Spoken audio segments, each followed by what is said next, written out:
Hi, everyone, and welcome to the End of Life Journey, The Sands of Time.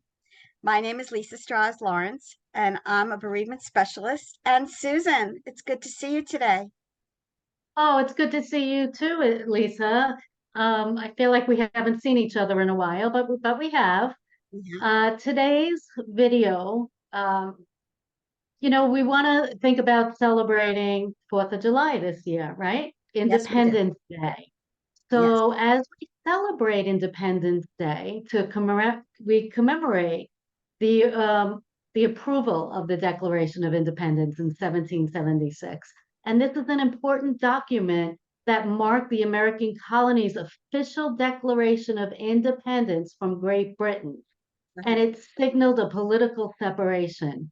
And Independence Day celebrations that we have, they involve parades, fireworks, and traditions that can be actually traced back to a letter written by John Adams. I didn't know this, but he was one of the contributors to the Declaration, and he predicted that future generations would celebrate the colonists' independence with annual festivals. So this is something that we do. So as our YouTube channel is about the end of life, it's important for us to recognize that maintaining a sense of independence at the end of one's life is really important and for several reasons. And we really want to maintain a person's dignity and self-worth, right? Yes. That's what it comes down to. So today, Hmm. Lisa and I would like to discuss a few reasons for this, as well as a few ideas to help your loved ones to feel a little bit more independent at the end of their life, no matter what that looks like on their timeline, and for Yes. as long as possible. Yes. Okay? So, how do we get started today, Lisa? I think some personal stories. I like to share personal stories. And I think about my husband for 15 months having pancreatic cancer and trying to maintain as much independence as possible with a fatal diagnosis. And my mom for 7.5 months being in the hospital and dying. I couldn't seem to get her well. Both of those situations to me, um, the biggest problem was being able to make decisions and being able to maintain, as you said, a sense of dignity and a sense of choice.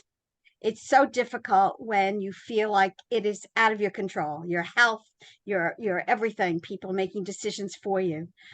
So for me, I tried to make sure that both people made as many decisions as possible, on what they wanted, what their lifestyle would be, what was important to them. I'll give you just a Yeah, quick example. But my mom in the hospital just really wanted her hair to be done. That was really important to her. And I got somebody who would come into the hospital and do her hair.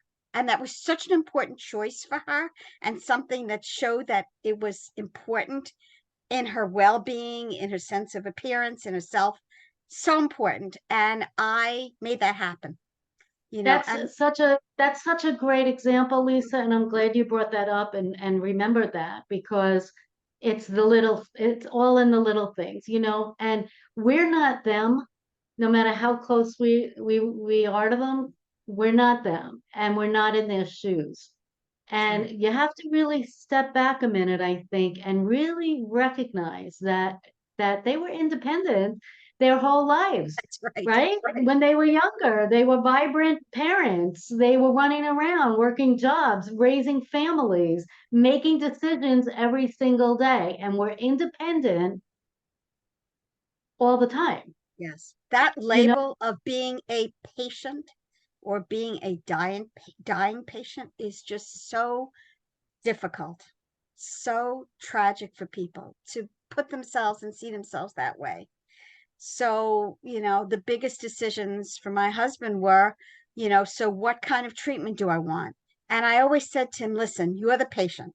I'll do the research. I'll do everything you want me to do and find everything out, and I'll present it to you. But in the end, everything is your decision. This is your life. This is your death. That's a And beautiful example. That's a beautiful example. And what that's saying is that you really have to step outside of your own shoes, but find that empathy. Find the empathy from somewhere inside of yourself to really relate to what they're going through. But I found a way to do this as well. Think of yourself in their place. yes, what would you Think of want? yourself in their shoes. That's right. And when I think about that, and I talk about that in a lot of our videos, and I think of my future and aging and being, in a bed and maybe starting to not talk or be able to eat so much, or just becoming incapacitated at all in any way with mobility, with different things as aging occurs. When I think of that me in those shoes, it's scary. It is It's scary. scary to think of that. I don't want somebody taking care of me. I don't Mhm. want to not be independent. I write these the legacy books, and I'm working with a client right now who said, when I asked him about the future and what scares him the most, and it was that I won't be able to walk from one room to the other, and he's 88. Wow. you know so he's getting up there in age, but he's healthy, but he's afraid of that. So put yourself in their shoes as if it was you, as if. And that's a scary place to be, It right? is. It is. And the It can same be thing, discouraging you and can depressing. you also can't impose what you want on somebody else, especially at this time. I probably would have taken my husband to some other places. I might have tried a few other things, but he was done. And he told me he was done. And he said, no more experimental anything. And I don't want to be in a clinical trial. I don't want to be a guinea pig. I mean, to love somebody is to respect them and their lives. And this was his life, not my life. And he had done enough, gone through enough, and was done. And so just wanted to live out the rest of his life as best as he could. We went on one trip. He was not that well, but he wanted to go one more time somewhere. And we went on a local trip. And we made it happen. And we got an inn, and I told the person that, he would need some, in-room service, that he might not go out often. I mean, it was an amazing place. The person was great and really accommodated us. So, I respected my husband's wishes. And what better way to love somebody and to show them that you respect them, because it's their lives. And Now think about this. So okay, say I'm the person, okay, at the end of my life, and you know that you're losing. You usually if there's a diagnosis, if something's happening. So we're talking about cases like this. But that sense of independence, you feel it as the person. Okay. So you feel the hopelessness, and you feel the sadness. You feel the overwhelming and the depression about it, right? yes, So, and you don't know how to express that like I just did. As a healthy person now, I'm telling you that's what happens, and these are the feelings. So the person in the shoes that's going through this, though, doesn't really verbalize that conversation with somebody. Okay, so it's important for us to, number one, to know it ahead of time in dealing with them, but it can also bring out other behaviors. yep, I got And one. other behaviors, I got one. some of the behaviors might be destructive behaviors, So my or husband, damaging to your relationship, correct, or correct, getting angry or mean, or correct, and these things you can't take personally, because these are the effects of them losing their independence and knowing that they're at the end of life. correct. That's exactly what my husband was. He was angry, and he screamed and yelled, but I know it wasn't about me. It was about his situation. It was very frustrating. Really, really hard for him. Really hard for him, and hard for everybody, but really hard for him to watch what was going on with him and his life. And besides the pain that he was in all the time, and pain management is so important. Try and give him as much control over that as possible. It sounds like, with my husband, Lisa, it was, we couldn't speak and he was intubated most of the time. And that was just a flu diagnosis. That was at the end of his life. This was before COVID, for those of you who don't know. But with a normal situation like yours, right? It sounds like you did so many right things. And what's right and wrong, I don't mean to use the word Mhm. right, but things that helped and enhanced your situation. You were able to mentally be able to do that so many years ago without even having the knowledge and experience that you do today, sitting here listening. So that's why these examples are really good. And you knew that by having control over certain pieces of your husband's life, it boosts morale, right? And it boosts himself, your husband's mental awareness of things that were happening, but mental well-being, and that's really crucial during this phase because you got to remember we talk about the phases of end of life, the shock phase, the stabilization phase in the middle, when you can finally accept what's happening, and then the transition phase when you go. So it can go from that stabilization phase to that transition phase overnight. Okay. And it depends, how long you have on your timeline. But it's important to practice the things like you practiced during this middle phase, and to will help them feel as independent as they can, even down to, I would say, what they're having for dinner. Would you rather Absolutely. have this or Yep. that? Yep. Um, if if you're picking out clothes for them, say for that day, what do you feel like today? Do you feel like pink or red? And she might say blue or he might say blue, and give them that independence and give up yours Yep. for as long as you can. Because the more, even though you might think that your decisions are a little better than theirs at this time, it's not. That your decisions are not better.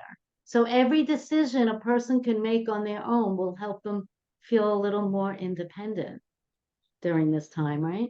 Yes. And that includes, what would you like to do? Do you want to watch movies? Do you want to look at books? Do you want to, you know, within the Every step restricted with situ everything that you're doing. And right, even if you're not leaving the house and you're right. sitting by their side and you're a companion to them today, well, give them choices. Give them choices. Oh, I don't want to, I don't know, I don't care. Put whatever you want on. So read off a list of 10 movies or just give choices that they can make to feel like, they're not just the patient. Yes. Because really, it does get, in many situations, it becomes a resentful situation. Yes, it does. Not only can't they do things anymore and on their own, but now you're telling them what to do as well. So it's a double whammy. It is. It is. Lack of control over every aspect of your life. Yeah. That's how it feels. So you got to put whatever you can back to them, whatever it is. And, Who do you want to see? Who would you like to visit with? You yeah, know? if you can provide any kind of normalcy during this time and, you know, continuity in their life, any kind of normalcy is comforting during this time. And when I say normalcy, I don't mean hide the fact and Yes. don't have those honest conversations because we know what's about to happen. So the more open and honest conversations that you can have with your person, the better. The better because you think they're afraid to talk about it. Let's not talk about it. Let's just brush it under the carpet. But that's not the case. That's not the case. They want to talk about it. They don't talk about it for your sake. Right. They Right. don't want to upset you, but they know the end of their life is coming. So, hey, let's talk about this. Let's talk about it. What are some of the things that we can do to make this time better for you? What would you like to do? Ask open-ended questions, such as, is there anything that you wanted to do in life that you haven't had a chance to do? Anything. Mm. If time or money weren't an option, what are some things? And then jot them down, you know? And that takes me back to the story, if I could tell you real quick, with my client. And she just had, she probably had about 4 days to go, 4 or 5 days to go before she passed. And she was actually in a nursing home at that point. And we were having the conversation about doing things and what she did accomplish, what she didn't accomplish in life, and having great conversation. And and I know I've said this probably in a few other videos, but if you haven't seen it, I want to say it again because this is really important. And she said to me, well, the one thing I never got to do, Susan, is to go to a Rolling Stones concert. And I looked at her and I said, you're kidding me, right? I says, I could do a lot for you. We've gone to the beach, we've done other things, we've seen this, we've seen that, but I don't think Mick Jagger is going to make the trip here to come visit you in this place. So she laughed, we let it go. But I went home and I kept thinking the whole time, how can I make this little of course Mick Jagger's not coming. So I went to Best Buy and I bought one of the Oculuses. Yes. And we'll go back the next day, and in the Oculus, you have the YouTube channel in there. And I found a Rolling Stones concert before I brought it into her the next day. And it was a 90-minute live concert up on stage. So I brought it in and I said, wake up, let's go, put your best sweater on, we're going. And she says, where are we going? She got all excited. I said, we're going to a Rolling Stones concert. And she was so excited. So we set her up as much as I could. She was pretty much laying down all the time at that point and put the Oculus on her. And she had the opportunity to watch that concert, and her arms were flying around the air. She sang every song through the 90 minutes or an hour, whatever it was, smile on her face. We finish the concert, we take off the Oculus, and she says to me, that was the best gift Mm. anybody's ever given me in my entire life. Susan, that is And so beautiful. it is, and it did bring a tear to my eye. And my initial reaction was, oh God, was that the best gift anybody ever really gave? And I hope there were better things than this. But I tell you this because it was some little tiny thing that I did for her Oh, that meant so much to her in the last days of her life. The following day, she wasn't speaking and she didn't wake up after that. And she was just wow. with us for a couple more days. And I Wow. use that story a lot because no matter where they are on their timeline, she felt so independent at Yes. that moment, Yes. being at that concert. And for those of you who don't know what an Oculus is, it makes you feel like you're there. Right. Right. It's almost like virtual So reality. I was able to help her feel a little more independent. What a great gift. What a great Good, gift. yeah, always a good story. So the thing is, we need to listen to everybody. They're not just Yeah, the dying patient. They are our mothers, our fathers, our sisters, our brothers, our spouses. They are people. And being labeled as the dying patient is definitely a problem. Okay. That's not how we need to see people. We need to see them as the people who they always were. They yeah. were our friends, they were our family, and we need to treat them as such. That's the greatest Just gift of love that we could ever give somebody. That's right. And just that little independence part for as long as you can improve the quality of their life Yes. dramatically in their last, whether it's few months or weeks or whatever it is. Because one day, we're all gonna die. Lisa and I Yep. talk about this every Yep. single week. We do. We're all going to die, and it's inevitable, but if you have the power to help somebody die a little bit better than not, than in sadness or bitterness or isolation or depression, then do it. Go the extra mile.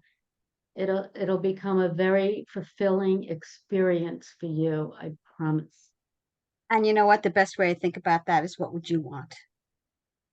Right? I would want to be respected. I want my feelings and opinions and, all those things to be respected and heard. I want to be heard. Yeah. And, and so if you think about it that way, you think about what others would want and the same thing as you would want. And Lisa, it's not just, we are talking specifically for end of life, but when you think about the aging seniors, Yes. our senior population is bigger than it's ever been in our world. And with so many seniors and so many caregivers out there, if you're a caregiver listening to this is important to an aging senior at Yes. home that Yeah. doesn't have a diagnosis. Yes. So I'll bring that up. So I visit a 96-year-old once a week, and she There has you go. dementia, and she cannot remember yesterday or anything else, but she's going to remember just what we did. And when I say to her, "Do you want to play cards?" And she remembers rummy. I mean, rummy, gin rummy is like her game. We could play 15 rounds of gin rummy. She doesn't remember that we played 15, but she enjoys playing, and it's something she does with me. And same thing with Scrabble. Now, sometimes she doesn't feel like it. And I say, okay, we don't have to do that now. But again, I'm respecting her feelings, and her opinions. And it's like going out, sometimes she just doesn't feel like it. Other times, if I just say to her, listen, let's try. And once she gets out, she's good. We went to a Greek restaurant on Friday, and she loved it. And she had such a good time. It's a big deal getting out. It's clothing, and it's the wheelchair, and it's everything. But the fact that I've asked her that she's looking forward to something, that something's going to happen that she wanted, is just so incredibly, makes her so Critical. incredibly happy. She's lonely, and she looks forward to Yeah. me coming and all that stuff, and her children. So, it's tough, but you're right. Even as people get older, you have to show them that they have choices as well, because they feel like they don't have any choices at all. Right. Yeah. Yeah. So Exactly. important. So there you have it. Independence Day tomorrow, and independence living and dying and living the way you want to live. That's the message. That's our message. That's our Yeah. message. And we Yes. hope you all have a wonderful 4th of July this year. Yes. Yes. Be careful. Enjoy the fireworks and all. Yes. Yeah. Yeah. So And on that note, on that note, um, we'll be back next week with we another will. video. Lisa and We, I have been keeping busy in many different ways. We were just complaining to each other before the video. We have a lot of things that we're doing at the moment and juggling a lot of balls, but it's true. it's all good. We're It is all healthy good. and it's all well. That's right. And we're doing what we love and loving what we do. So Thank you for listening, and please like our page. If you can share it with somebody you might know at please. home, let them look at the video tab, and you'll see the almost 100 videos that Lisa and I have done. Yes. And we just do it for value, for education. So something we say in these videos will help somebody in some way.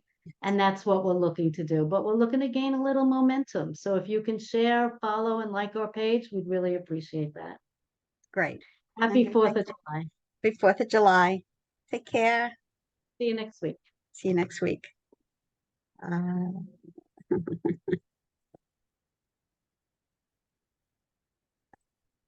Stop.